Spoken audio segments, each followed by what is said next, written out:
Let's get to the big news of the day, Jason, because you were there for it. There was a knockdown drag out between Fred Warner and Brandon Aiyuk. Tell us what happened. So at first, it was a quick play on 11 on 11s. Ayuk made a nice catch. I mean, today he was continuing his stellar play. He's been the standout on offense. And Fred, I guess, punched at the ball a little. Didn't like that. Then it turned into good old fisticuffs, and everybody's just like scrambling and jumping on each other. It was hard to see who was in the middle of it all, but that gets separated. And then it was a hit that Fred Warner had on Marcus Johnson, number 6, that he turns to the wide receiver group and he flexed. And that's when, that's when Brandon Aiyuk and Fred Warner squared up with fists, and Dre Greenlaw came running over with the same thing. And Kyle Shanahan, the mad dad, had to stop practice and get everybody back in line. But it goes back to what Fred Warner said in his press conference about, I like to chirp at him and I see something in him and I'm going to stay on him. And he said he doesn't like that. Clearly, Brandon Aiyuk got pushed too far today, but he continued his stellar play. It didn't get in his head or anything like that. He made several great catches after that. So it wasn't something like it ruined his day, but that was very, very interesting. I like the fighting. You know, I don't want it to become a regular thing, but I'm old enough to remember in 94, the year the Niners won the Super Bowl, they got killed by the Eagles. They're getting crushed. And George Seifert, the head coach at the time, pulls Steve Young out of the game because they're getting killed and Young is getting killed. And he's like, I'm trying to, save my guy here to live to play another day. And Young is furious on the sideline. And he has talked about this in interviews. He wanted to fight George Seifert and he had to be held back literally because he was going to attack his head coach. And the team's response to that was like, damn, Steve Young's got a little bit of dog in him. We kind of like this. And it sort of galvanized the team going forward. Now, as long as this isn't a regular thing, I kind of like it by the Niners. Like there's a level of play that's expected and they're holding each other accountable. And you want to have that kind of fire. It's competitive spirit. And for Fred Warner, a leader of this team, to see something in Brandon Aiyuk as a wide receiver goes to speak to his leadership. But yeah, you definitely don't want this to happen much. But this kind of felt like it was building and it popped, especially after, Fred. I was very shocked the second time because Fred, he absolutely lays out Marcus Johnson. And yes, you're in pads, but then to turn and flex, and then that's it. Like Aiyuk lost it and went right to him. It's clear that this has been happening for a while. This is his method to push Brandon Aiyuk to get whatever it is that he sees in him out. And you really can't argue with the results so far. Brandon Aiyuk has been far and away the best player on offense. Yeah, that's the really interesting thing. Like, he didn't level Deebo. He didn't level Aiyuk. He leveled Marcus Johnson. Like, who is Marcus? That's calculated by Fred Warner. No disrespect to Marcus, but he's not on the level of those other guys. I think it was a calculated thing. I mean, when you get up and flex afterwards, you know what you're doing clearly. You've been around this team more than I have, obviously. I'm in Connecticut.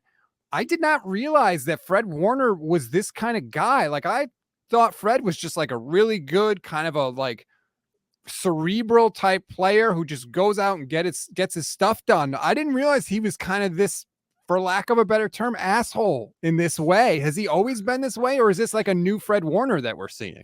It could be an evolution in the way that he decides to, be a leader. And that's the thing. It's almost like a coach, right? There's no cookie cutter way to coach everybody. Sometimes you have to push buttons on people. Sometimes you can go a little bit softer on guys. Sometimes you have to be a little bit harder on guys. And I think Fred is starting to figure that out. So again, what I took away from his press conference wasn't necessarily anything that was really mean or mean spirited, but in the heat of battle, these are men. Tensions are going to rise and they're going to boil over at points. I talked real quick with Guy Haberman on the sideline, and he said, and this is another good thing, Dre Greenlaw was walking around pacing, just like, and like talking to himself and like getting himself in his zone. And it was just like, man, like these guys are dialed in, and it's only day 2 of pads. So that was a good little nugget to have. Yeah, I heard that Greenlaw was really fired up. I think Matt Barrow said that like Deebo ran in the scrum from like 20 yards away, which, my God, if there is a fight, I think I want to be on Deebo's side. That I don't want that freight train coming at me. But look, I think Kyle likes it too. He probably won't admit it, but I think he likes it. He talked about in the beginning of camp how they want to come out aggressive, especially in the early part of the year. And he was just not talking about winning games. Like, I think they want to come out and smash you. And I think this whole thing is just like you said, like gearing up for that. I mean, we still have weeks to go before the season starts, but I feel like the expectation has been set. Kyle talked about how good he thinks the team is. wanting to play aggressive. All the players have talked about it. Deebo just called the defense the best defense in the league. Like, they're not running away from this. They're like, we're good. We know it. We want you to know it. And we're coming for you. And I love it as a fan. I love it. Yeah, and iron sharpens iron, right? Like if I can get on the cliche train. And there's just so many things about tone being set, and I think that's really what's going on right now, especially when it comes to the kid taking over as well too. You want to establish yourself early on and set the tone for what you expect. And this is the way that Fred's going about it. But again, you can't really argue with the results. Brandon Aiyuk isn't going to land in anybody's doghouse anytime soon if he continues to play this way. He had another standout practice today. You gotta love it. I love that we continue. Like, you have talked about the theme of like, just where are these guys throughout camp? And every day, the two names I hear are Brandon Aiyuk and Charvarius Ward, and it hasn't stopped. And to me, like, that's a sign that this is a real thing. This isn't just like a training camp, have a good day, whatever. It's like, no, this is repeated day after day. These guys are making plays against good players, sometimes against one another. And I just think that's going to carry over into the regular season. And I love it because on the offensive side, Trey obviously is going to need as much help as he can get. And on the defensive side, like, anything out of the secondary that this team can get will help the pass rush and the defensive line so much. Absolutely. And Ward was off today. And still, the defense was ferocious at points, made plays on the ball. Talanoa Hufanga continues to play well in one-on-ones, and he's always around the ball. He nearly had an interception today. There were no interceptions today, but Yeah. he was he nearly made the only one of the day. And another thing that kind of jumped out at you was that this was Danny Gray's best session. 2 passes on each sideline. They're both from Nate Sudfeld. Down the field, beautifully thrown balls that he got to step on guys. That was really encouraging, and he caught a slant. It wouldn't say over the middle, but trending towards the middle in breaking route. Took a hit, stood right in there and got it. An encouraging day from Danny Gray today. You gotta like that because you just want him to be a legitimate threat out there. He doesn't have to be another Deebo Samuel. Just be somebody that the defense has to take seriously. The Niners have tried this. They tried it with Marquise Goodwin. They tried it with the ghost of, I can't even think of his name last Travis year. Benjamin. Travis Benjamin. Thank you very much. And it's like, yeah, these guys are out there, but they're not getting the ball. Like, no one is scared of them. If you can have a guy out there in Danny Gray that just injects a little bit of fear, where he's just going to run down the seam, attract some attention from the safeties. You have Deebo, you have Aiyuk cutting in, underneath that. Like, there's going to be space for this deep. We haven't seen space for this offense because everybody's been camped out between the hash marks 10 yards off the line of scrimmage. We need to open things up, and that's what Danny Gray can do. So I like that I'm starting to hear a couple of good things about him because early on I didn't hear anything. I was getting a little nervous. Yeah, and that's pretty funny about that, how that works. And again, that's why you don't overreact or scoff at anything that's really going on because you shouldn't take all of this stuff and say, well, if one guy's playing one way, that's it. His story is written. Like that's the part of training camp, and everything's about stacking days. And you can say that about every single player. And Danny Gray's had a good day. Now tomorrow, come back, do it again. And that's all Brandon Aiyuk has been doing while he's been here. And Trey Lance is starting to do that as well too. Well, we can't just gloss over that. What have you seen from Trey that leads you to say that? Well, today, funny thing, Rob, when the protection holds up, Trey Lance is pretty good when he's not when he's not running for his life. So early on, they focus on the run game, but he hit Aiyuk again. Trey Sermon had a very good day running the ball today, probably his best session, and he actually looked slim, was making good cuts. It was a very, very good day for him. Deebo made a nice catch bending backwards on a Suffolk play, but I'm just reading through my notes really quickly. But he was better, obviously, with protection. But then halfway through, Mike McGlinchey wasn't in there today. Halfway through, the defensive line started getting back into it. And then that's when you see, yeah, he'll throw the ball down the field, but that's a sack. That's a sack. And then that's what I started to like. I'm like, okay, that's a sack. That's a sack. And it's not necessarily anything he's doing. It's that this defensive line is ferocious. And especially when you think about Mike McGlinchey not being there, Jalen Moore was having a tough time. Spencer Burford is there. And it was more like whenever Nick Bosa was over on certain sides, it was just too hard to contain him. So, I mean, again, the numbers, people always ask you, well, what did he, attempts and completions, they don't really matter because they don't tell the story. Some were throwaways, some were just flat out sacks that wouldn't have been throws anyway, or some were just checkdowns. So I don't prefer to keep those numbers. When you watch him play under pressure and make those throws when he has the pocket or when the pocket's there for him, how does he react? he's starting to get better and better as the days go on. Still a work in progress. Tell me if you think this is crazy, because I'm really trying to take this slow and not like get my expectations up there. But I keep hearing all this stuff about how like Trey doesn't have time to throw. Trent Williams talked about like, look, the plays that Trey is making are against a really good defense. Part of me wonders, like, is he going to get out there in week 1 and drop back to pass and have nobody come at him and just be like, oh, this is way easier. Like, I can do this. I just wonder, like, is he going to get out there and just be so used to the 49ers defense that when he doesn't face that, he's going to be like really, really good? Yeah, it's a perfect way to look at it. And I think that it is good for this because there's pressure in your face and you can't get hit. So it's like the best of both worlds. And you're understanding where to identify it from. And I think that's what they're kind of trying to pick up right now with Brunskill. He took the center reps today. So they're trying to identify the blitzes and the call outs, all those things. But when you start to feel things in the pocket, you start to realize this is how I should be reacting. This is how I go through my progressions. And all that stuff is going to be paramount. And yeah, you're right. When he goes to face the Bears, no disrespect to the Bears, they're not going to be anywhere near this defense. And not many defenses are, to be fair. That has me so excited. I've begun to assemble the list. Today I started doing it. Just all the trash that we have been hearing about Trey Lance is literally saved in the pictures folder on my phone. And it's just, I got the Grant Cohn tweet that Trey Lance is Tim Tebow with a better arm.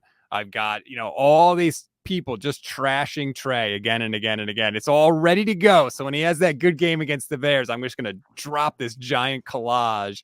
And of course, who knows what's going to happen after that, but I'm still planning on doing it. Damn it. I mean, I love the pettiness. I've been doing it myself, especially when the quarterback one thing happened. But there's a 2-play sequence that I wanted to go to in his third set of reps.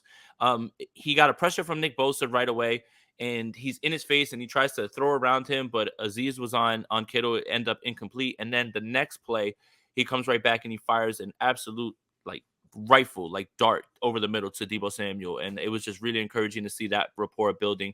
They even ran the Deebo special, the tunnel screen, where he takes one step and he comes right back and they throw it to him at the line and all the blockers are in front of him. They ran it with Aiyuk. So, I mean, it's encouraging. There's plays to look at that you're just like, yeah, there it is. And you're starting to see it. So, again, work through it through camp, but he's getting better each day. And I'm not really here to focus on the numbers because I don't think that tells the whole story. See, that is a firsthand account from somebody who's actually at training camp, who can tell you what's actually going on and give you the nitty-gritty details. And by the way, you're not just at camp. You're staying at camp longer. I thought you were leaving today, but that's not the case. Nope, I'll be here till Saturday. I mean, there's going to be too many people here. I'm having too much fun taking care of all of this and watching. It's just I'm so interested to see how this continues because of the way people were reacting to Trey Lance and the way he started. So yeah, I think that this is going to be a fun time. Was NFL Network there today? I thought I saw that Ian Rappaport was there because I think George Kittle had some sort of interaction with them. Yeah, he was there. They were there, but Kurt Warner was actually around the sidelines. I want to say 2 or 3 practices ago, but I didn't really see anybody roaming the sidelines this time. Kurt Warner, you see him meet John Lynch. They spoke for a bunch, but yeah, they were there, but they weren't necessarily there. I guess they were all on the other side of the field where Jimmy Garoppolo was throwing, which is very secret stuff. Like you couldn't record and you couldn't go. You can't talk or record or take pictures of Jimmy Garoppolo. You just can't. I mean, what are we doing here?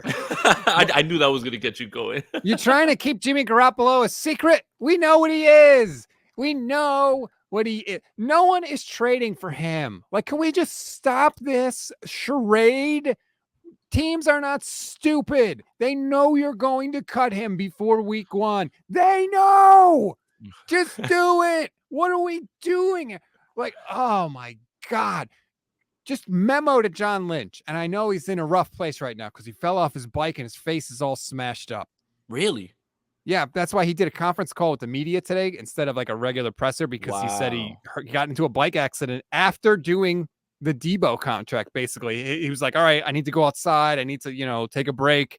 And he went for a bike ride, didn't have a helmet on, and he took some sort of spill and his face is all cut up apparently. I did not know that. I did not know that, man. Wow, that's a tough guy. Yeah, well, it's John Lynch. He's a Hall of Famer. It's funny, though. You wore a helmet for 15 years in the NFL. He didn't wear one riding his bike. That's a little weird.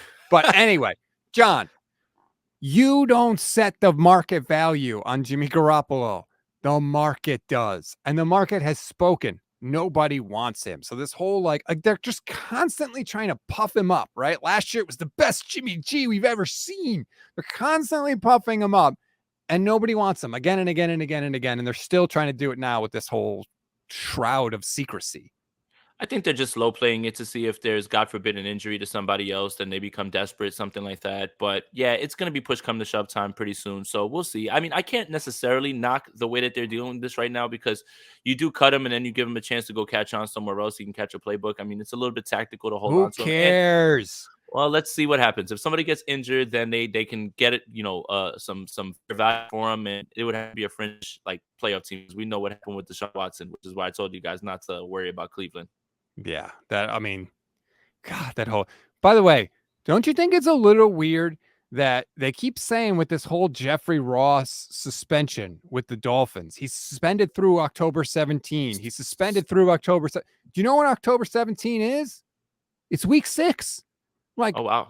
they're trying to obscure the fact that Deshaun Watson is suspended 6 games, and so is Jeffrey Ross suspended for like they don't want people making that connection. I feel like because it's always referred to as suspended through October 17th, which is really weird. I don't know. That's just an aside. I just want to say just that my last little bit on this too is Brian Flores was right about Stephen Ross. So Yeah, make sure you guys don't, you guys who are like overreacting to Brian Flores always making things up. He didn't make any of that up, and they found enough on Stephen Ross to suspend him and strip them of those picks. It's a shame because Mike McDaniel's over there, and now that dark cloud is over with them. I mean, so first of all, like imagine being Mike McDaniel.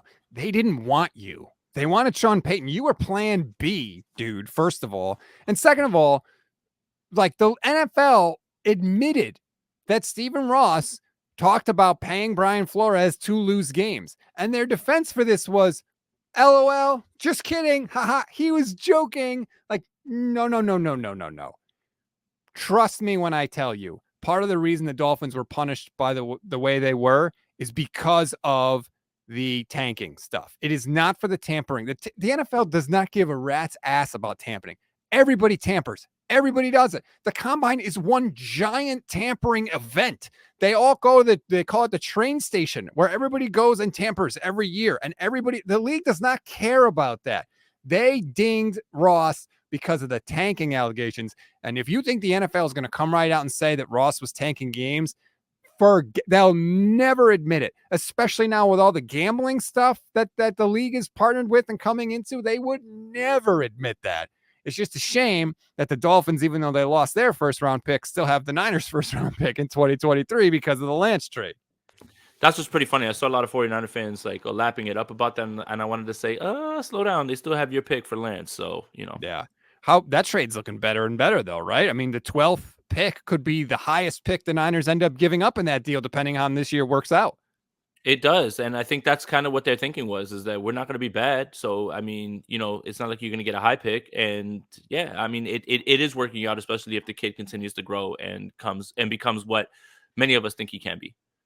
That's why you can't freak out about stuff like this, about when you're trading or acquiring potential. You got to slow play it a little bit because you don't know what it's going to be. There's a lot of baseball fans right now freaking out at the trade deadline because teams are trading prospects or acquiring prospects. Like, you don't know what any of those are going to be yet. So you can't, to have this like instantly strong reaction is a little nuts here. We got to just slow down, take a page out of the 49ers book with Deebo Samuel, just slow down and relax and let everything simmer down, and you'll see how it works out. Absolutely. Give me the short thing, not the thing that you think you can project, is the best way I could put it for any sport. Do you think it was a little weird that they asked Deebo today, do you regret requesting a trade? And in so many words, he basically answered, no. I don't think so. Again, the end justifies the means. It's business. It was never anything that was like, get me out of here. It was just the negotiating tactics and just the way of the world at this point. I hold that against no player because they deserve to be paid whatever it is that they are, they believe themselves to be. And so, yeah, I have no problem with the way that he handles it. But yeah, I'm sure that was going to be a question that was going to be asked because people want to see what he would say. And, they'll look back at that and say, yeah, that was a fun time, crazy time. But it never really meant anything other than him just trying to get the amount of money that he felt he was owed. Last thing I want to get to in my notes here, because I want to give a special shout out to Trent Williams, because when Deebo spoke today, he specifically talked about how he leaned on Trent Williams a lot to get through these negotiations. He called it the most stressful week of his life this week when they were, finalizing everything. And Trent has talked about he's sort of been a big brother to a lot of guys. And I think it is massive for this team to have somebody like that. Like when your best elite players are your leaders, that's how you get the quote unquote like great organization. That's how you get that culture. And Trent Williams deserves a massive pat on the back because this could have been a huge headache for the 49ers. And they avoided it in part due to Trent Williams. Absolutely. As somebody who just went through this type of thing, where he went through it in Washington, he just went through a free agent period. Like it was great advice, and it always comes.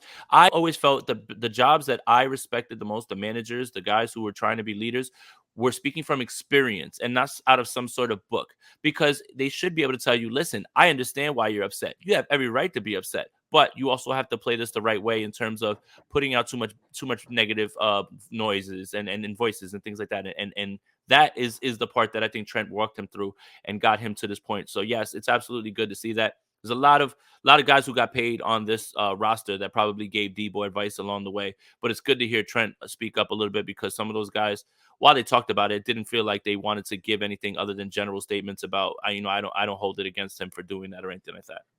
And there's going to be a lot more guys that are going to go through that. There are 42 players that are unsigned beyond this season on the 49ers roster right now. Now, some of those are like Jimmy Garoppolo is one of them, so that's not a big thing. But like still, there's 41 other guys, and we're not talking like insignificant people. We're talking Jimmy Ward, Emmanuel Mosley, Greenlaw, Aziz Al-Shire, Mike McGlinchey. Like these are big names that have to go through this whole process, which, as you know, like negotiating with the 49ers, not a comfortable process, not a pleasant process, essentially. Like Parag Marate does not mess around. He's going to put the screws to you no matter what you've done for the team.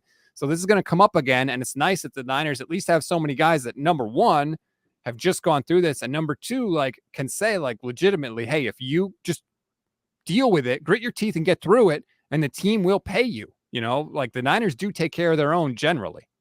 Yeah, it's a gift and a curse of a loaded roster. And Richard Sherman, who actually negotiated his own contract, has said at length about, I know how Parag haggles and everything, and it's been something where players eventually talk about it, but negotiations, it seems like with this front office, are a little bit different in certain ways. But I can't speculate on that. It's just I'm going off of what these players have said in terms of they have a number. Maybe we can meet in the middle, but let's not get too crazy because we're not going to overextend ourselves. So It's going to be so much fun this year. I cannot wait to get started. And it sounds like from everything we heard today at training camp, neither can the Niners. Was there anything else from your notes that you want to mention before we call it a day? I mean, Trey Sermon had a phenomenal day today. Talanoa Hufanga seems to be sharpening up his one-on-one skills. Yesterday, he had a PBU and an interception on Ross Dwelly. He covered George Kittle and was all over him in short area where he had another PBU. That is very encouraging. And Nate Sudfeld actually had two really nice throws today. Trey was progressing pretty well. Jordan Mason, it's going to be really hard to keep him off this roster, because he not only is running well, he's catching the hell out of the ball out of the backfield. I was very shocked at that portion of his game. So Jordan Mason, buddy, you want to keep your eye on. And yeah, the defense is really, really good. The defensive line is really, really good. Like, I mean, you're just going to say it every single day. Travis Ward had the day off today, and you wouldn't have known it. I mean, I guess that's why there were no interceptions today. Correlation, maybe, but at the same time, this defense has so many depth pieces at corner and what they could do and what they could run. I love that about Mason because they need a back that can catch the ball out of the backfield. They've been using JaMychal Hasty that way. He's, I hate to be a meme, but he's not that guy. Like, we don't need JaMychal Hasty on this roster anymore. So I I love will to say hear that. this. I will say this. Jeff Wilson was out with an injury yesterday. Today, he kind of came back. I will say this about JaMychal Hasty. To his credit, he has been very good in his one-on-one matchups. It doesn't matter who it was. He kind of smoked Aziz Al-Shire. He got past Fred Warner, but Fred Warner had to make a play late on the ball. So he has his value. But yeah, I do think that him and Jeff Wilson are starting to fall behind. And it's going to be one of those two that probably aren't going to make it. CDP had the dates. He fumbled on a pitch, which Kyle doesn't like. He actually looked, this was his best session. Same thing with Sermon. Again, hard to look too far into it right now since it's only day 2 of pads. But yeah, it's Jordan Mason every single day that I've been there has either ripped off a run that was very impressive or made a catch that I was very shocked at. I just keep looking at all these rooms for the 49ers. Wide receiver room. I love it. Running back room. No matter who they pick. Like, I know that not everybody's going to make the team, but regardless of what the cuts are, like, I really, really like it. Linebacker room's probably the best in the league. Secondary room is getting better. The defensive line, forget about it. Like, really, offensive line is like really the only sort of position group on the team where I have a real fear. Even with Trey's unknown, but I'm not really scared about him. But like the offensive line scares me a little bit, but that's it. The rest of the team I love. And I think that'll be calmed when they get to their rotation. Yesterday was Brendel, today is Brunskill. And Banks is the constant, Burfer is the constant, and then Trent is in and out on reps. And Mike McGlinchey had a day off today. So again, look who they're facing. Look at the rotations. I wouldn't necessarily push the panic button on it just yet, but you're gonna have to start to see cohesiveness once they get that rotation set and who they're actually gonna start. Yeah, I'm interested to see when they stop the music for the game of musical chairs and actually just pick the guys and let them go together, and we'll see how they actually perform once they get in there and get some game time together. That's going For to do it sure. for this edition of the podcast. Again, rate, review, follow the Niners Nation Podcast Network. Let's get that Apple Star rating up. And if you leave a review, I promise we will read it on the show, especially if you insult one of the hosts. I'd be happy to read that on the air. Jason, thank you very much for taking the time today. I know you are absolutely wiped out after covering practice all day. So thanks for hopping in here. And I can't wait to hear you and Leo at the next week.